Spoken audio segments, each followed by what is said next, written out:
અર્જુનના હૃદયમાં દયા આવી, અર્જુનજીને દયા આવી, બોલ્યો મુખથી વાણજી, ભીમયે હાથ અડાડો તો ધર્મરાયની આણજી. હવે મારશો નહીં, બિચારો ક્યારનોય કરગરે છે, એને હાથ અડાડશો નહીં. ભીમે હાથ અડાડવાના બંધ કરીને પાટા ચાલુ રાખ્યા કે ખાલી હાથને જ સોગંદ દીધા છે. એટલે વળી પાછું કહ્યું કે જો તમે એને અડો તો તમને મારા સોગંદ છે. એટલે ભીમ આગો જઈને ઝાડવા મૂળિયામાંથી ઉખાડીને માંડ્યો દેવા.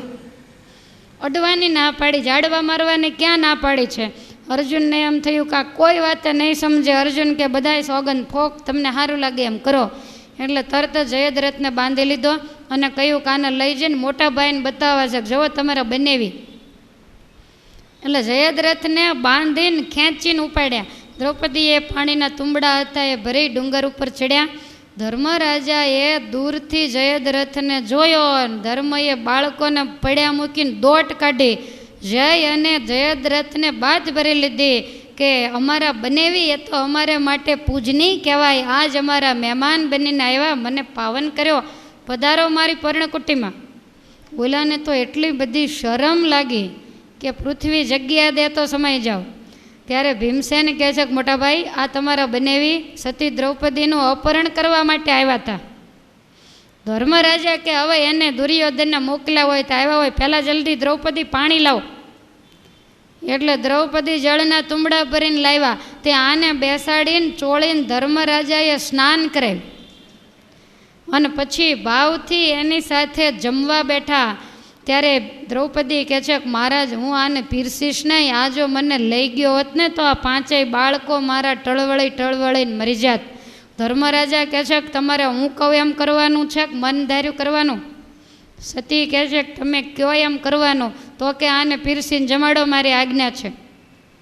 એટલે સતીએ પીરસી અને જયદ્રથને જમાડ્યો. જયદ્રથ કહે છે કે હવે મને રજા આપો તો હું જાઉં. ત્યારે ધર્મરાજા કહે છે કે તમે થાકી ગયા છો, અહીં છે કાયવા માટે આ સાદડી ઉપર ઘડીક આરામ કરો. પરાણે આને આડો નાખ્યો અને સૂતો. તે ધર્મરાજા બાજુમાં બેસીને પગ મીંડા ચાંપવા. જયદ્રથ મીંડો પગ ખેંચવા કે તમે આવું કરશો નહીં.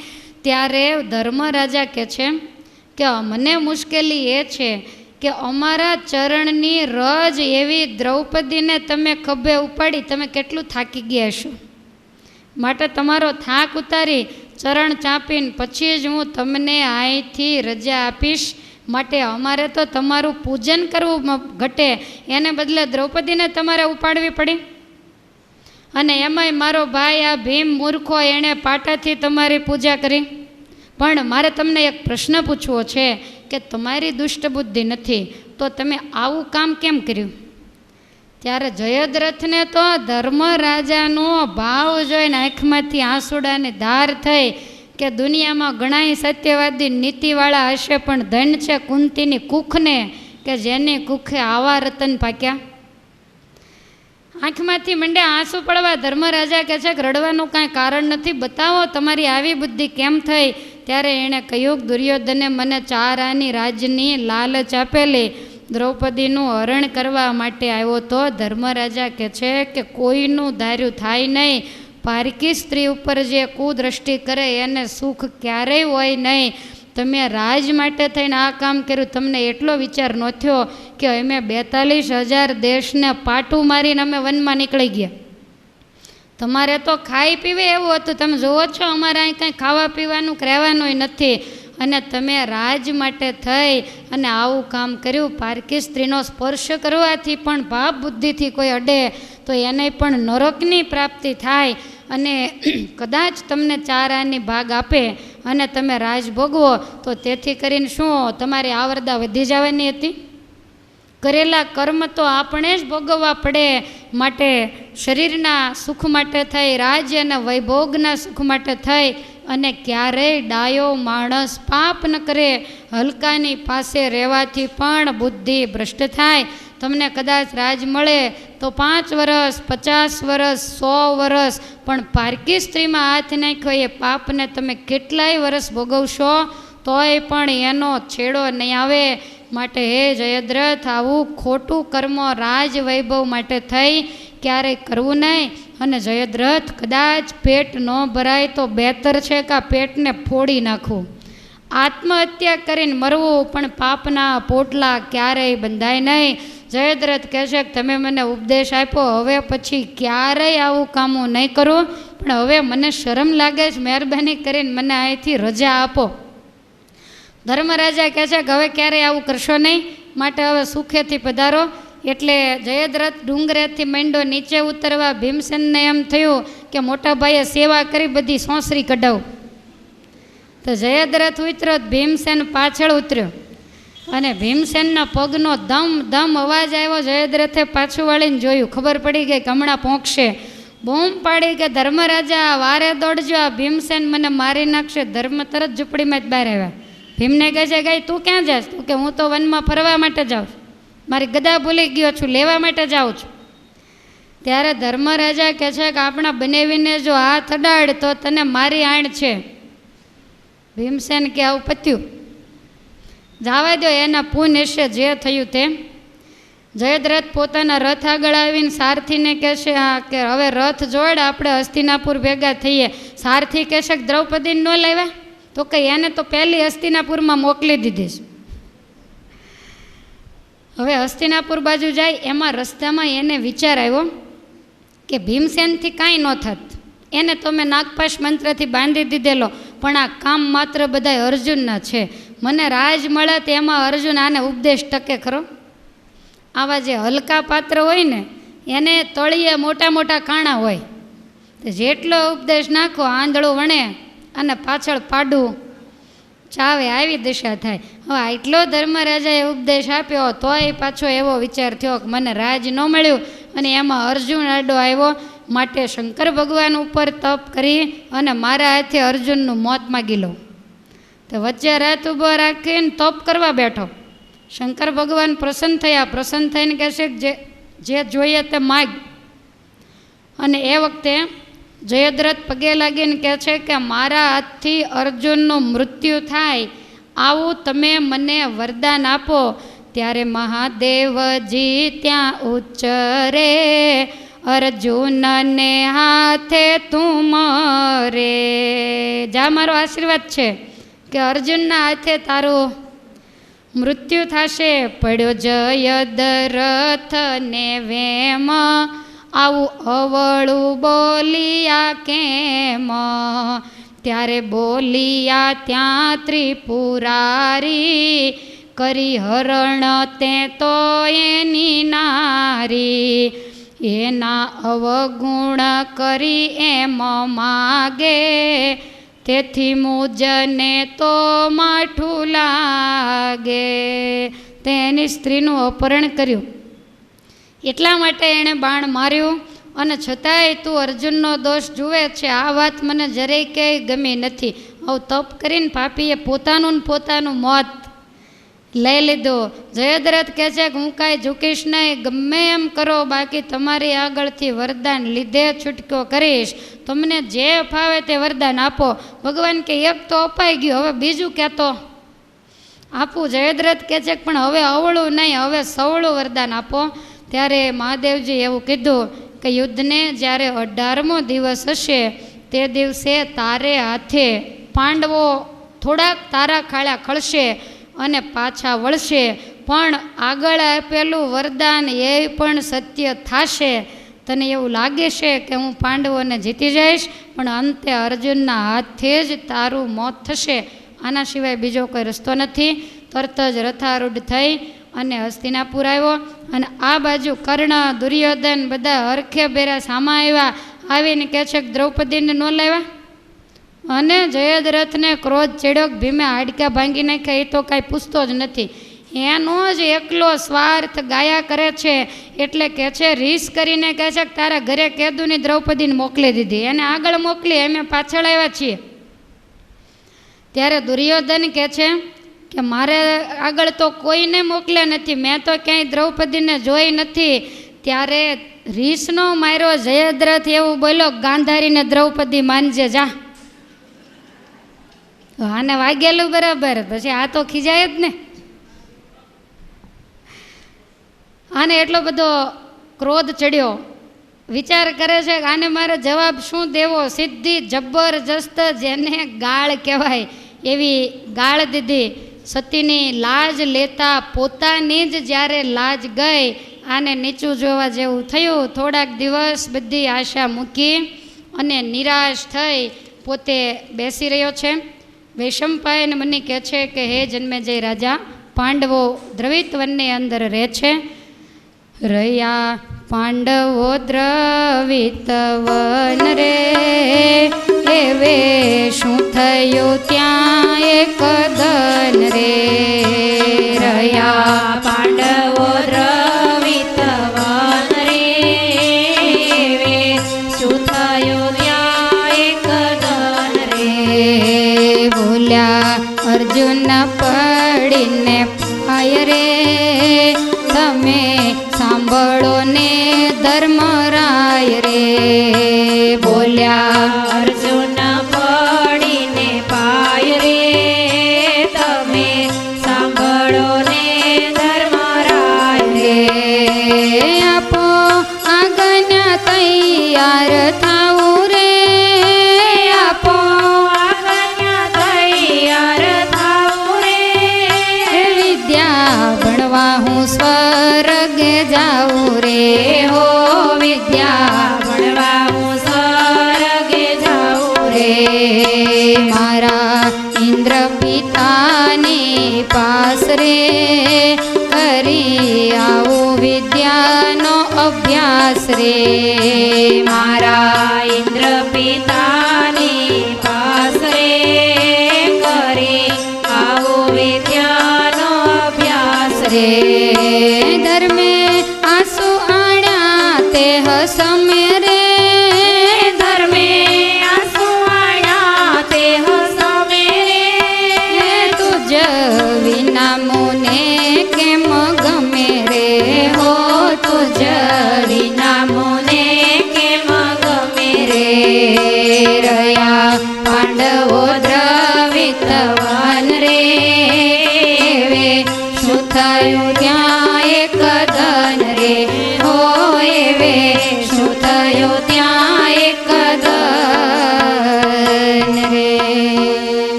પાંડવો દ્રવિત વનમાં વાસ કરીને રહ્યા છે. અને હવે ત્યાં એક દિવસ શું બન્યું એ કથા વૈશંપાયનજી આપણને બરોબર 3:30 વાગ્યે બતાવશે. તો અત્યારે ભગવાનના મંગલમય નામ સાથે અહીંયા કથાને વિરામ આપશું. બોલો સ્વામિનારાયણ ભગવાનની જય. હરે કૃષ્ણ મહારાજની જય. બ્રહ્મ ભૂત પ્રસન્નાત્મા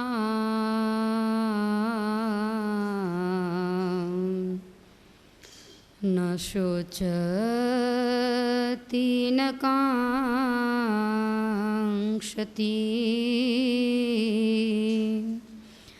સમઃ સર્વેષુ ભૂતેષુ મદ્ભક્તિં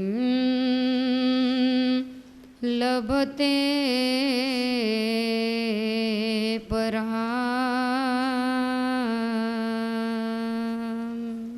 પવિત્ર અને પુણ્યવંતી ભરતખંડની આ દિવ્ય ધરતીમાં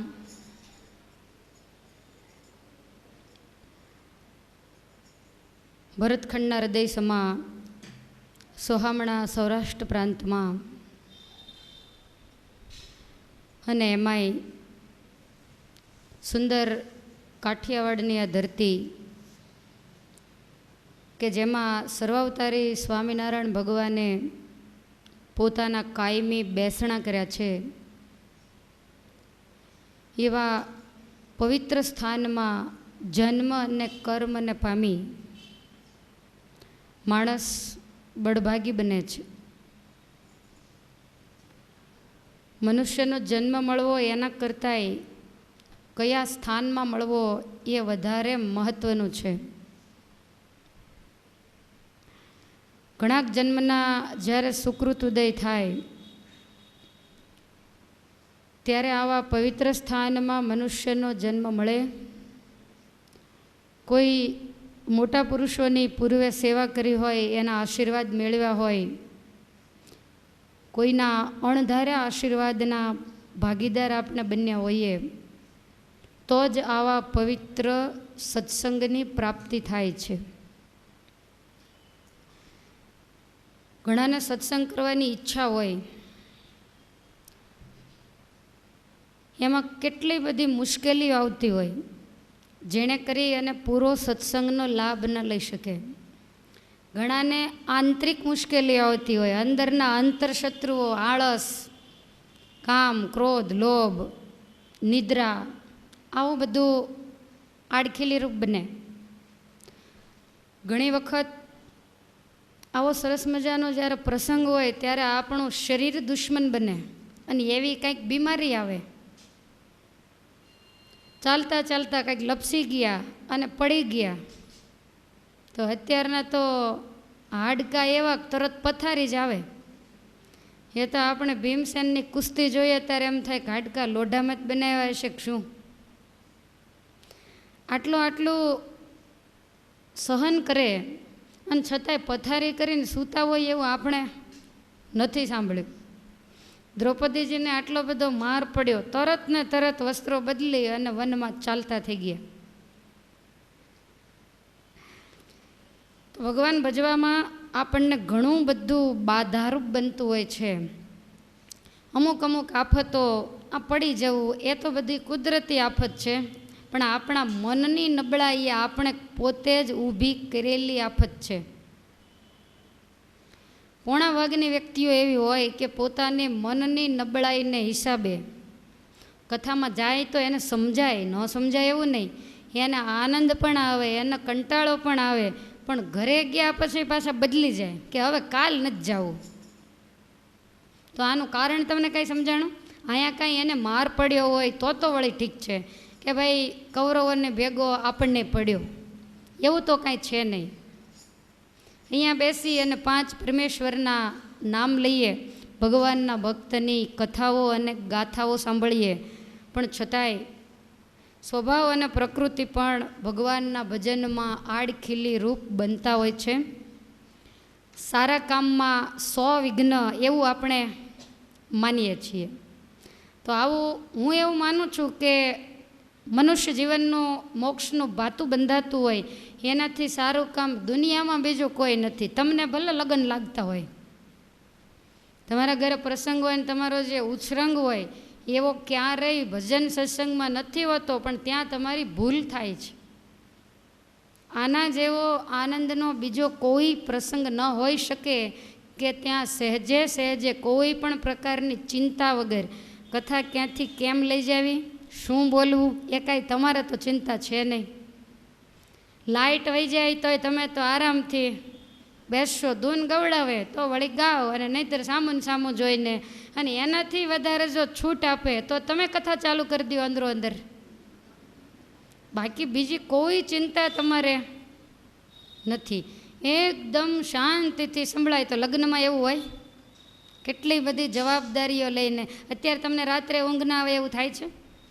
તો લગ્ન પ્રસંગ હોય તો તમે કહેશો રાતની ક્યાં કરો છો, અત્યારે તમે ઢીલા પડો ત્યાં અમે તરત ઊંઘી જઈશ. બેઠા બેઠા ઊંઘ આવી જાય તો આનાથી વધારે સુખનો દિવસ બીજો કોઈ હોય જ નહીં. જેને ચિંતા હોય, જેને ફિકર હોય, એને તો સૂતે શું ટેબ્લેટ લીધે ઊંઘ નથી આવતી. જેને બેઠા બેઠા ઊંઘ આવી જાય ને એની જેવો દુનિયામાં બીજો કોઈ સુખ્યો નહીં. તમારે આજ અનુભવ કરવો હોય તો છૂટ. હું એવું માની લઈશ કે સ્વર્ગનું સુખ પણ ઇન્દ્ર રાજાએ તમને આપી દીધું છે.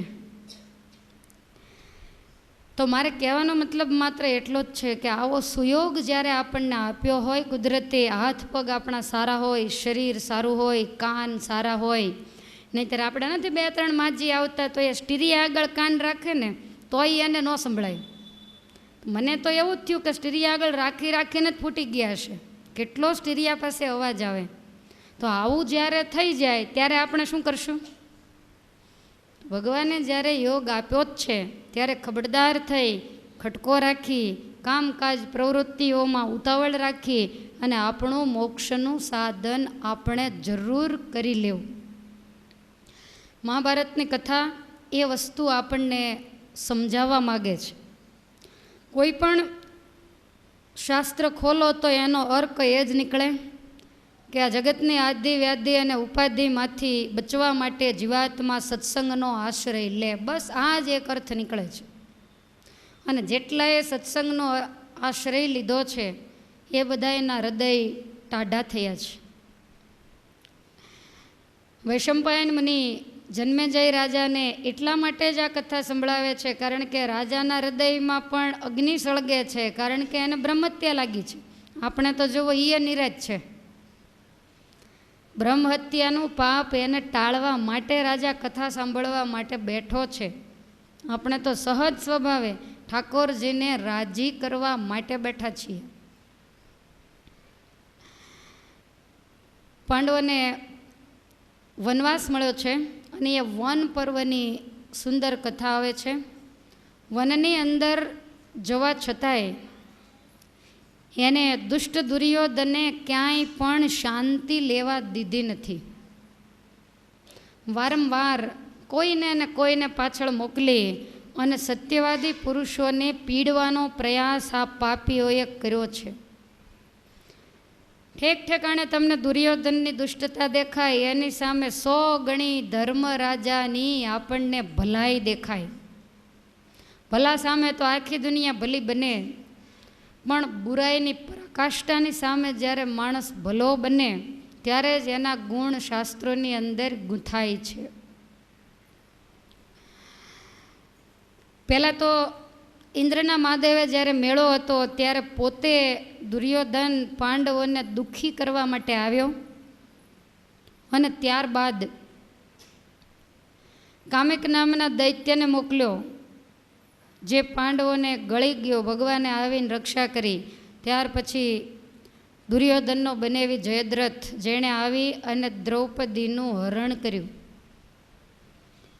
એમાંથી ભીમસેન અને અર્જુને દ્રૌપદીને છોડાવ્યા અને છતાંય ધર્મરાજાએ જયદ્રથની ચરણ ચંપી કરી કે તમે દ્રૌપદીને તમારે ખભે ઉપાડી તો તમને થાક કેટલો લાગ્યો હશે. તો આવી ભલાઈ એનો જોટો દુનિયામાં બીજે કોઈ પણનું તમે આખ્યાન વાંચો, સ્વામિનારાયણ સંપ્રદાયનું ચાહે કોઈ પણ આખ્યાન વાંચો, પણ આટલી ભલાઈ તો તમને ક્યાંય જોવા નહીં મળે.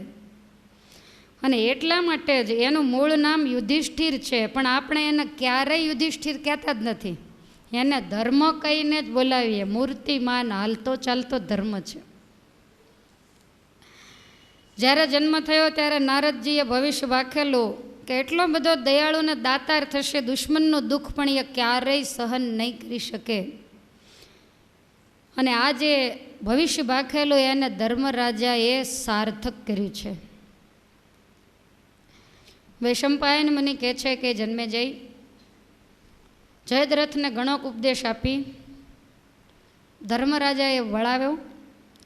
વચ્ચે એને એવું લાગ્યું કે આ કદાચ એક જો અર્જુન મને ન મળ્યો હોત તો ભીમસેનને તો મેં બાણ મારી અને નાગપાશથી બાંધી દીધેલો, પણ અર્જુન જ મારો ખરો દુશ્મન છે ને જેથી કરીને મને 4 આની રાજ નહીં મળે. શિવજી ઉપર તપશ્ચર્યા કરી, શિવજી પ્રસન્ન થયા, માગવાનું કહ્યું.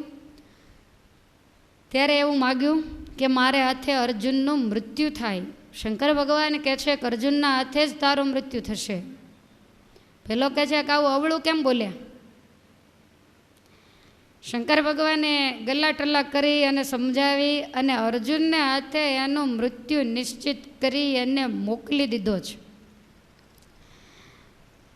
આ બાજુ પાંડવો દ્રવિત વનમાં રહ્યા છે. એમાં એક વખત અર્જુન ધર્મરાજાને પગે લાગીને કહે છે કે મોટા ભાઈ, મને જો તમે આજ્ઞા આપો તો વનની અંદર છીએ, વિશેષ કોઈ બીજી કામકાજ કે પ્રવૃત્તિ છે નહીં, તો મારે સ્વર્ગમાં જઈ અને વિદ્યા ભણવાની ઈચ્છા છે. તપસ્વીની જેમ જ હું ત્યાં રહીશ, પણ ત્યાં જઈ મારા પિતા ઇન્દ્ર રાજા એની પાસે હું વિદ્યા અભ્યાસ કરું.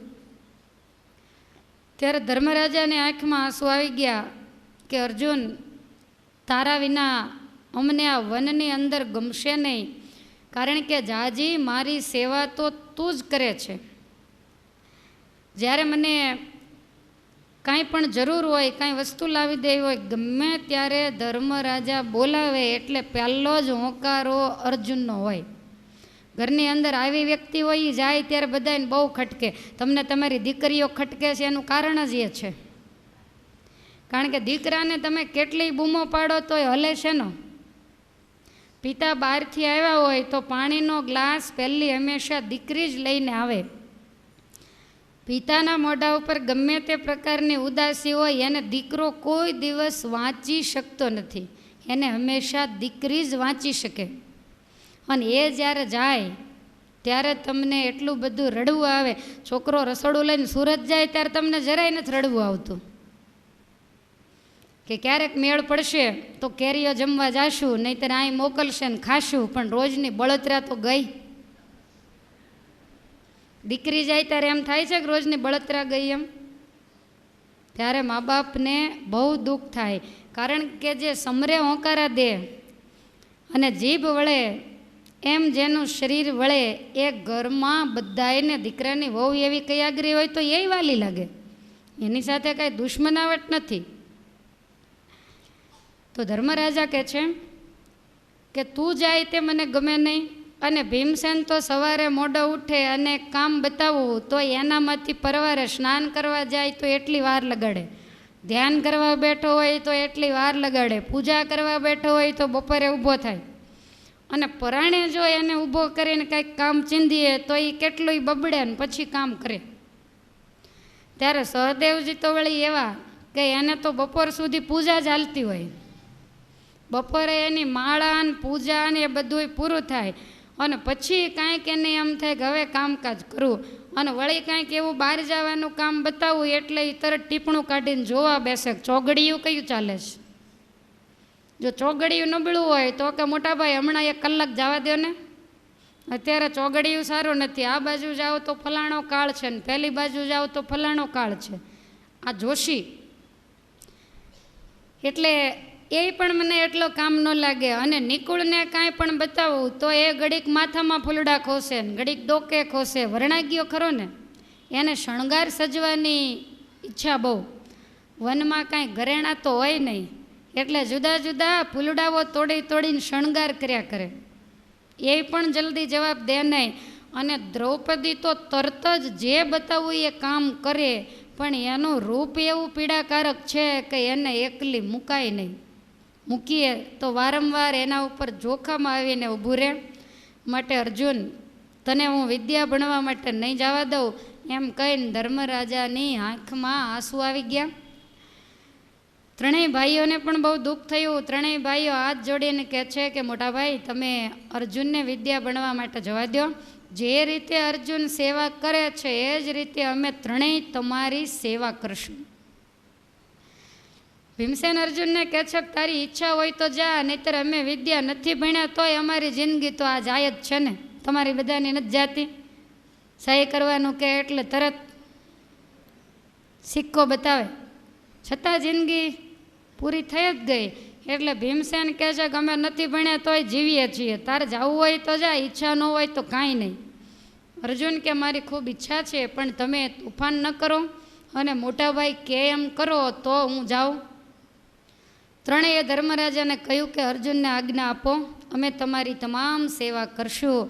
એટલે ધર્મરાજાએ આજ્ઞા આપી છે અને અર્જુનને ભલામણ કરી છે કે તમે તમારું શરીર જાળવજો, પરમેશ્વરને ક્યારેય પણ ભૂલશો નહીં, ભીડ પડે ત્યારે પણ ભગવાનને યાદ કરજો અને વિદ્યા ભણીને વહેલા પાછા આવજો. વૈશંપાયન મને કહે છે કે જન્મે જઈ અર્જુન વિદ્યા ભણવા માટે જાય, પણ અર્જુન મૃત્યુલોકમાં છે. અહીંયાથી સ્વર્ગમાં જવા માટે ક્યાંય રોડ રસ્તો કે સીડી નથી.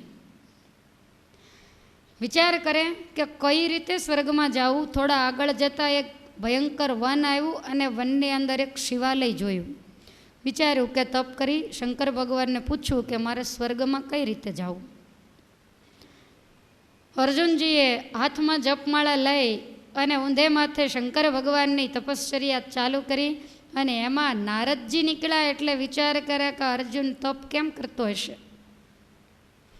જ્ઞાન દ્રષ્ટિએ જોતા ખ્યાલ આવ્યો શંકર ભગવાનને રાજી કરવા માટે તપ કરે છે. નારદજીને એમ થયું કે શંકરને અને અર્જુનને બેયને બધાડું, આનું કામ જ આ. રમૂજ કરવાની ઈચ્છા થઈ એટલે નારદજી નીચે ઉતર્યા અને અર્જુન તપશ્ચર્યા કરે છે એને આવીને કહ્યું કે હે સતીના પુત્ર, તપશ્ચર્યા કેમ કરે છે? તને આ રસ્તો કોણે બતાવ્યો? આવી રીતે શંકર ભગવાન 6 મહિના જાય તોય રાજી નહીં થાય. માળા ફેરવે શંકર રાજી ન થાય તો? શંકર ભગવાનને રાજી કરવા હોય તો હાથમાં આયુધ ઝાલી અને તપશ્ચર્યા કર તો જ એ રાજી થાય. અર્જુનને એમ કે એમ કરું એટલે અર્જુને તરત જ પોતાના શસ્ત્રો બધાય બરોબર હાથમાં હુમલો કરવાની તૈયારી હોય ને એમ ઝાલી રાખ્યા અને પછી શિવજીનું નામ લેતો થકો તપશ્ચર્યા કરે છે. અને આ બાજુ શંકર ભગવાન આગળ જઈ અને નારદજી કહે છે કે બાર ઓલો કુંતી પુત્ર તપ કરે છે, ખ્યાલ છે તમને? શિવજી કે હા. તો કે એ તપ કરે પણ એને આગળ વરદાન દેવા જતા પહેલાં વિચાર કરજો 100 વખત. હાથમાં હથિયાર લઈને ઊભો છે, માથું ઉડાડી દેશે. શંકર ભગવાન કહે છે કે મારા ઉપર તપ કરે છે ને મારું માથું કેવી રીતે ઉડાડે? તો કે તપશ્ચર્યા કરે એટલે તમે પ્રસન્ન થઈને એની સામે જાઓ, જે જોઈએ તે માગી લે એટલે તલવારથી તમારું માથું ઉડાડી અને એ એમ વિચારે છે કે કૈલાસ મારે લઈ લેવું છે, માટે તમને મારી નાખશે. અને મારી વાત જો અત્યારે સાચી નહીં માનો તો પાછળથી પસ્તાવાનો પાર નહીં રહે. શંકર કહે છે કે વળી એવો કોણ? મને મારી તો જોવાય, એનું પારખું લેવા માટે જાઓ. નારદજી તો ચડાવીને ચાલતા થયા. શંકર ભગવાન ક્રોધાયમાન થયા, 2 મુખનો મૃગ બની અને બનાવીને પોતે પારધીનું રૂપ ધારણ કર્યું. આગળ મૃગ, પાછળ પોતે હથિયાર લઈને જાય. અર્જુનજી તપ કરે એ બાજુથી નીકળ્યા. કુંતીપુત્રએ આ પારધીને જોયો, આગળ મૃગને જોયું. વિચાર કરે મારી હાજરીમાં પારધી મૃગને મારે એ મારાથી સહન ન થાય, હું મૃગને બચાવી લઉં. એટલે પારધીને ના માંડ્યા પડવા કે બાણ છોડીશ નહીં. ત્યારે પારધી રૂપે પશુપતિ કહે છે તું જે કરતો હોય તે કર, અમને અમારું કામ કરવા દે. ત્યારે કુંતીપુત્ર કહે છે કે હું તો ક્ષત્રિય છું, મારું બાણ બતાવીશ અને આ બાણે કરી અને તારું મૃત્યુ થશે. શંકર કે તાકાત હોય તો છોડ બાણ. અર્જુને તરત ગાંડીવનો ટંકાર કર્યો એટલે શિવજીએ મોઢું પોળું કરીને બાણ સીધું અંદર ઉતારી દીધું. અર્જુને બીજું માર્યું અને ત્યાર પછી અગણિત મંત્રે અગણિત બાણ માર્યા. બધા જ બાણ શંકર ભગવાન ગળી ગયા અને એટલો બધો અર્જુનને ગુસ્સો ચડ્યો તે આખું ધનુષ લઈને સીધો ઘા કર્યો તો આખું ગાંડિયું શંકર ભગવાનના ઉદરમાં. અર્જુનને ક્રોધ ચડ્યો કે હાથે કેવો પારધી હશે? આ માણસ છે કે પશુ છે કે કોઈ દેવ છે, કંઈ સમજાતું નથી. અને ગાંડીવને જ્યારે ગળી ગયા ત્યારે અર્જુનજીને એટલો બધો ક્રોધ ચડ્યો, દોટ કાઢીને શંકર ભગવાનની ડોકે વળગી ગયા. અને એ જ વખતે શંકર ભગવાન એક તાડવા ઊંચા થયા. ઓલો ઊંટની ડોકે ઘંટ લટકતો હોય ને એમ અર્જુન તો 2 પગ્યા લટકે. અર્જુન વિચાર કરે કે હવે હાથ છોડી દઈશ તો મરી જઈશ, પછડાઈશ તો હવે આનો રસ્તો શું કરવો? આ કાંઈ મને મૂકતો નથી. એટલે અર્જુને બુદ્ધિ વાપરી અને મહાદેવજીના ખભા ઉપર જોરથી બટક્યું ભર્યું. હવે બટકું ભર્યું ને એમાં શંકર ભગવાનને હસવું બહુ આવી ગયું. એટલે શંકર ભગવાને એકદમ નાનું સ્વરૂપ ધારણ કરીને અર્જુનને નીચે મૂકી દીધો. મૂળ રૂપમાં આવીને કહે છે હું બહુ રાજી થઈ ગયો, તારે જે જોતું હોય એ માગી લે. અર્જુન કે તમે રાજી કેમ થયા? તો કે તપથી નહીં, પણ મેં તને લટકાડ્યો ને એમાં તું જે બટકું ભરી ગયું એમાં મને બહુ હસવું આવ્યું. ઉપાય કેવો સરસ કર્યો, માટે તારે જે જોઈએ એ હું તને આપું. આ તપશ્ચર્યા કરે છે એનું કારણ શું? અર્જુન કે બીજું તમારે જે દેવું હોય એ દેજો, પણ મારું ગળી ગયા એ પહેલાં પાછું લાવો, મારા હથિયાર તો લાવો. ગાંડીવ વિના હું શું કરીશ? એટલે શંકર ભગવાને તરત જ એના આયુધ આપી દીધા. અને ભગવાન કહે છે કે લોકો તપ તો હાથમાં જપમાળા લઈને કરે અને ત્યાં હથિયાર લઈને તપ કેમ ચાલુ કર્યું? ત્યારે અર્જુનજી કે મને નારદે એવું કીધું કે શસ્ત્ર હાથમાં લઈ અને તપશ્ચર્યા કરો તો શંકર ભગવાન જલ્દી મળે. ત્યારે શિવજી કહે છે કે નારદને ક્યાં ખબર પડે? અર્જુન કે નારદને પડે એટલી કોઈ નથી પડતી, આજને આજ તમે મળી ગયા. જો નારદે કીધું એમ મેં કર્યું તો આજને આજ મને તમારા દર્શન થયા. જપમાળા લઈને બેઠો હોત તો 6 મહિને તમારા દર્શન ન થાત. મને નારદજીના વચનમાં વિશ્વાસ છે, આજ બ્રહ્મ વાક્ય ફળ્યું. અને મારી જેમ જે નારદજી કોઈ બ્રહ્મવેતા હોય, કોઈ સત્પુરુષ હોય, એના વચનમાં શ્રદ્ધા અને વિશ્વાસ રાખશે તો એને મન વાંછિત ફળ મળશે. શિવજી કહે છે કે તારી ઈચ્છા શું છે? અર્જુન કે મારે સ્વર્ગમાં જવું છે. શંકર ભગવાન કહે છે કે તું પૂર્વ દિશામાં જા અને ત્યાં એક ગાંધર્વ તને વિમાન લઈને તેડવા આવશે. આટલા માટે તપ કરતો આ કંઈ મોટી વસ્તુ નથી. મારી પાસેથી તે કાંઈ માગ્યું નથી, માટે બીજું કંઈક જોઈએ તો માગી લે. અર્જુન કે બીજી કોઈ ઈચ્છા નથી. અને એ વખતે શિવજીએ એને પશુપતાકા નામનું એક બાણ આપ્યું છે અને એવું કહ્યું કે આ બાણ તારી આગળ રાખજે.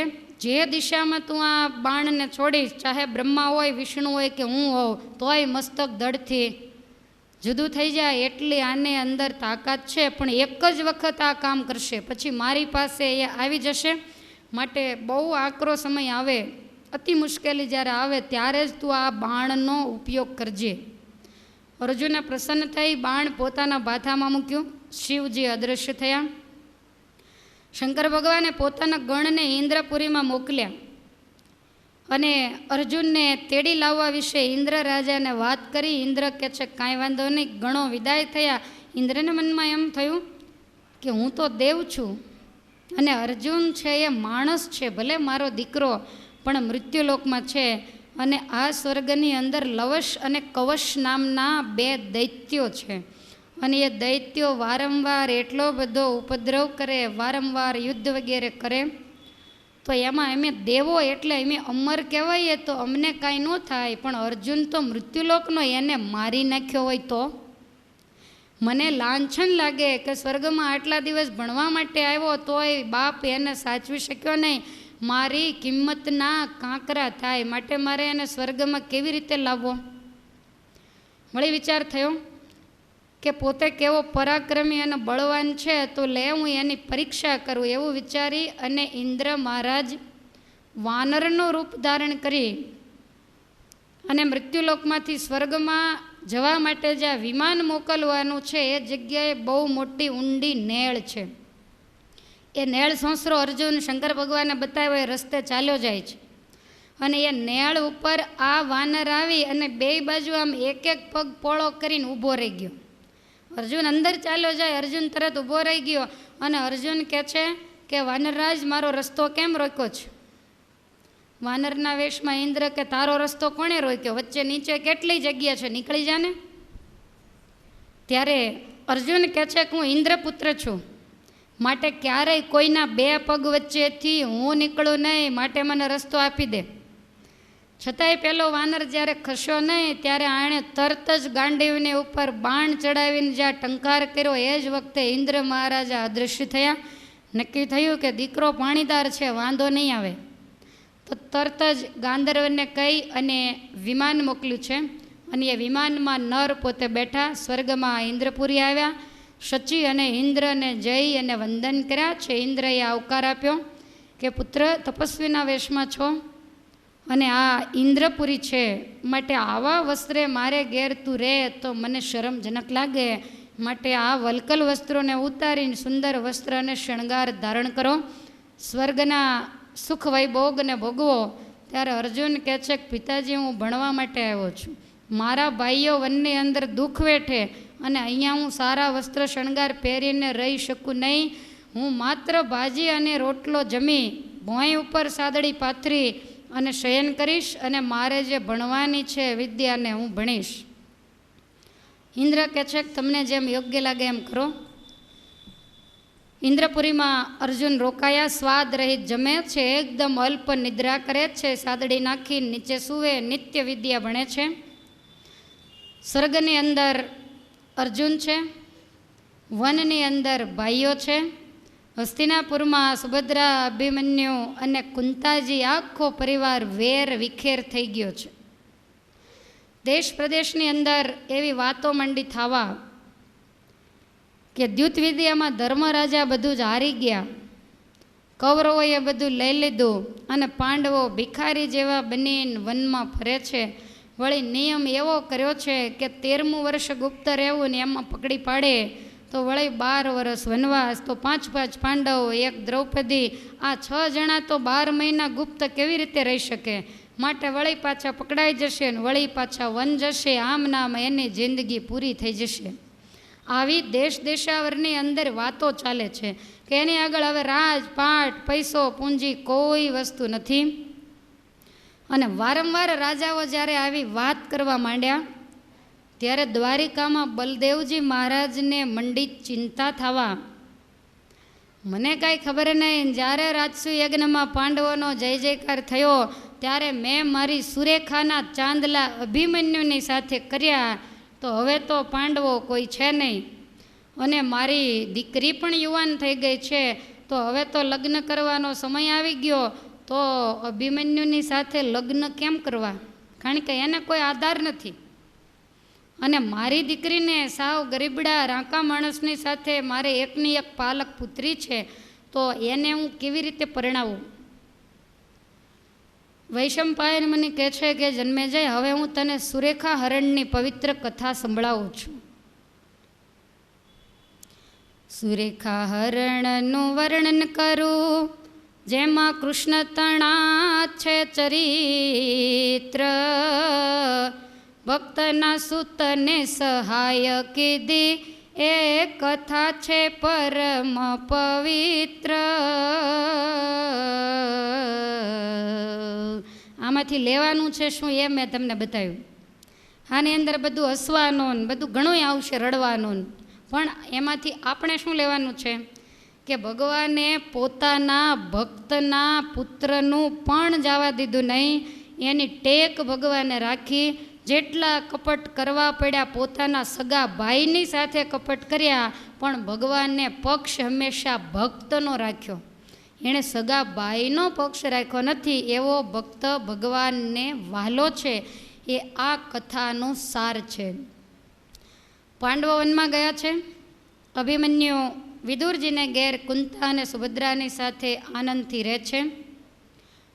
બળદેવજીને દિવસે દિવસે પસ્તાવો થવા માંડ્યો કે મેં અભિમન્યુની સાથે સગાઈ કરી એ બરાબર નહીં, અને તે દિવસે તો એના દિવસો સારા હતા એટલે મારાથી ચાંદલા કરતાં શું કરાઈ ગયા. હવે લગ્નનો ટાઈમ થઈ ગયો છે. પાંડવોને વનવાસ કેદી પૂરો થાય કોને ખબર, કદાચ ફરીને જવાનું પણ થાય. તો મારી દીકરીનો કન્યાકાળ આવી ગયો, ક્યાં સુધી એને કુંવારી રાખું? અને અભિમન્યુને કદાચ એની સાથે જો હું પરણાવું તો એની સાથે અભિમન્યુને પરણાવવા જાન લઈને આવે કોણ? છે કોણ તે આવે? કૌરવોની સાથે તો એને વેર છે, અને મારી દીકરીની જાન આવે અને એમાં કોઈ હોય નહીં તો એ મારે નીચું જેવા જેવું થાય. અને વધી વધીને કદાચ આવે તો કોણ કોણ આવે? ભીષ્મ, કૃપાચાર્ય ને દ્રોણ જેવાને લાવે તાણી તોષીજી, સુંદરીમાં સુભદ્રા આવે બીજી કુંતા ડોશીજી. કોણ આવે જાનમાં? બહેનોમાં સુભદ્રા અને કુંતા ડોશી બે જ. ભીષ્મ, કૃપાચાર્ય, દ્રોણ વ્યવહાર કરવા વિદુર આવે, ભક્ત જન્મના ભારેજી, ટીલું 3 ગજનું તાણીને છૈયા હસાવી મારે જી. તાલને કર તાલ મોટા મંજીરા, વગાડીને કરે ચાળાજી, 56 છાપા છાતીએ કરે, ડોકમાં 10-20 માળાજી. આવી જાન થોડી સારી લાગે? નરસિંહ મહેતાની જાતિ હોય એવું લાગે. વિદુરજી ભગત કેટલાય મોટા ટીલાન ટપકા કરીને હાથમાં મંજીરાન કરતાલ લઈને ભગવાનનું ભજન કરતાં કરતાં આવે તો મોટાની જાનમાં કાંઈ આવું થોડું સારું લાગે, એવો વિચાર બળદેવજીને થવા માંડ્યો. મારા જિંદગીમાં બીજો તો કાંઈ પુત્ર પુત્રી છે નહીં ને એક જ આ લાવ લેવાનો છે અને ગરીબના ઘરે દીકરી દઉં તો કોકની પાલક પુત્રી એને મારે દુઃખી થોડી કરાય. માટે જે થયું તે અભિમન્યુની સાથે આજથી વિવાહ ફોક, સગપણ તોડી નાખું છું. મારે કોઈને પૂછવાનું તો છે નહીં, કારણ કે પાંડવો તો હાજર નથી. વળી વિચાર્યું કે તો પછી સુરેખાને કોની સાથે પરણાવી? છત્રપતિ દુર્યોધન છે તે ગૃહસ્થ ગણો ભૂપાળજી, ભાનુમતી છે ભામિની ને લક્ષ્મણો જેનો બાળજી. તો હવે એના એ જ કુળમાં દીકરી આપું. છત્રપતિ દુર્યોધનનો દીકરો જે લક્ષ્મણો, એની સાથે સુરેખાના લગ્ન કરું એવું વિચારી દ્વારપાળને મોકલી અને ભગવાનને બોલાવ્યા. એટલે ભગવાન મોટાભાઈના મેલે આવ્યા. વિઠ્ઠલ પ્રત્યે વદે વડાવીર કલ્પના મેં એક કરીજી, હસ્તિનાપુરના છત્રપતિને લખો કંકોતરીજી. મેં એક વિચાર કર્યો, તમે દુર્યોધનને એક કંકોત્રી લખો. ભગવાન ચમકી ગયા. ભગવાન કે દુર્યોધનને વળી છે નહીં કંકોત્રી? તો કે મેં મારી સુરેખાના વિવાહ અભિમન્યુની સાથે નક્કી કરેલા, પણ અત્યારે પાંડવો તો નિર્ધન થઈને વનમાં પધાર્યા છે ને એનો દીકરો એકલો પરણવા માટે આવે તો સમાજની અંદર સારું ન લાગે, એટલે મેં વિચારી એની સાથેથી સંબંધ તોડી નાખ્યો છે અને છત્રપતિ દુર્યોધનના દીકરા લક્ષ્મણાની સાથે એના લગ્ન કરવાનું નક્કી કર્યું છે. 84,000 દેશનો માલિક મોટી જાન લઈને આવે તો મારી સમાજની અંદર કિંમત ન જાય, માટે લક્ષ્મણા સાથે લગ્ન કરવાના છે, તો તમે એની કંકોત્રી લખો. ભગવાન તો વિચારમાં પડી ગયા. ભગવાન કહે છે કે વડીલ વીરા આ શું બોલ્યા, વિરોધી વચન એ જજી, સુભદ્રા ભગીની પોતાની અભિમન્યુ ભાણે જજી. તમે વિચાર તો કરો, આપણા સગા બેન સુભદ્રાજી અને અભિમન્યુ એ આપણો ભાણે જ થાય, અને એને છોડી પહેલાં એને તો કાંઈ કીધું નહોતું કે મારા દીકરાની સાથે તમારી દીકરીના લગ્ન નક્કી કરો. તમે કેટલા રાજાઓની વચ્ચે ઊભા થઈ રાજસુ યજ્ઞના કંકુની કંકાવટી લઈને અભિમન્યુના કપાળમાં ચાંદલો કર્યો. મોટા ભાઈ, મોટો માણસ એક વખત બોલે એ ક્યારેય પણ ફરે નહીં, અને આ કાંઈ બીજા થોડા છે? વાલાને માથે વિપત પડી, વાલાના વેરી શું થઈએ જી, ઉંબરો મૂકી ડુંગરો પૂજવા, કોઈ કાળે નવ જઈએ જી. આ તો ભગવાનના શબ્દો છે. ભગવાન કહે છે કે આપણા વાલા છે, આપણા સગા છે, કદાચ એના જીવનમાં મુશ્કેલી આવે તો એ થોડા સગા મટી જાય, અને એકદમ નાનો એવો હોય તો એ પૂજન તો હંમેશા ઉંબરાનું થાય. ડુંગરો ઘણોય મોટો હોય પણ એને ચાંદલો કરવા ન જવાય. અભિમન્યુ ઉંબરા જેવો છે, દુર્યોધન ડુંગરા જેવો છે. માટે સાચા સગા એને કહેવાય કે જ્યારે સંબંધીને મુશ્કેલી આવે ત્યારે સંબંધીને સહાય કરે. એનું રાજ ગયું, એનું દ્રવ્ય ગયું, બધું જ ગયું, પણ એનું કર્મ કાંઈ ગયું નથી. અને એક મૂકીને બીજો કરવો તે નહીં યદુકુળ ધર્મ. કાંઈ પણ કારણ વગર, વરમાં કોઈ ખોડખાપણ નથી, બીજી કોઈ મુશ્કેલી નથી, વર હયાત છે, અને છતાંય બીજાની સાથે લગ્ન કરવા એ આપણો યદુકુળનો ધર્મ જ નથી. લક્ષ્મી હોય તે જતી રહે છે, ન હોય ને ત્યાં થાય જી, વિવાહ ભંગથી ભાણે જ ભગીની, બેયના દિલ દુભાયજી. મોટા ભાઈ, આ કુદરતનો ક્રમ જ એવો છે કે તમે કરોડોપતિ જાણીને તમારી દીકરી આપી હોય તોય દીકરી જાય ને ભાગ્યમાં ન હોય તો 6 મહિનામાં બધું ધૂળ ધાણી થઈ જાય. અને તમને એમ હોય કે કાંઈ નથી, ખાલી સારું સજ્જનતા, સારા સંસ્કાર, ગુણ જોઈને દીકરી આપીએ, ટકનું ટકે લાવીને ખાય છે. અને જો એના ભાગ્યમાં હોય ને એનામાં માનવતા હોય તો એ અતિ સમૃદ્ધિવાળા પણ બને. આ તો કુદરતનો નિયમ છે. કોઈ કાયમને માટે ગરીબ નથી ને કોઈ કાયમને માટે શ્રીમંત નથી. માટે લક્ષ્મી ન જોવાય પણ એનું કર્મ, એની સજ્જનતા જોવાય. અને મોટા ભાઈ, બેના દિલ દુખાય, પોતાની સગી બેન અને ભાણેજને દુખવે અને 100 બ્રાહ્મણને દુખવે, બેય સરખું પાપ લાગે. માટે મોટા ભાઈ, તમે તો વડીલ છો, તો આવું કામ ન કરો તો સારું. હવે ભગવાને આ વાત સમજાવી, પણ વિનાશ કાળે વિપરીત બુદ્ધિ. કાંઈક ભગવાનની ઈચ્છા પણ કામ કરતી હશે. બોલ્યા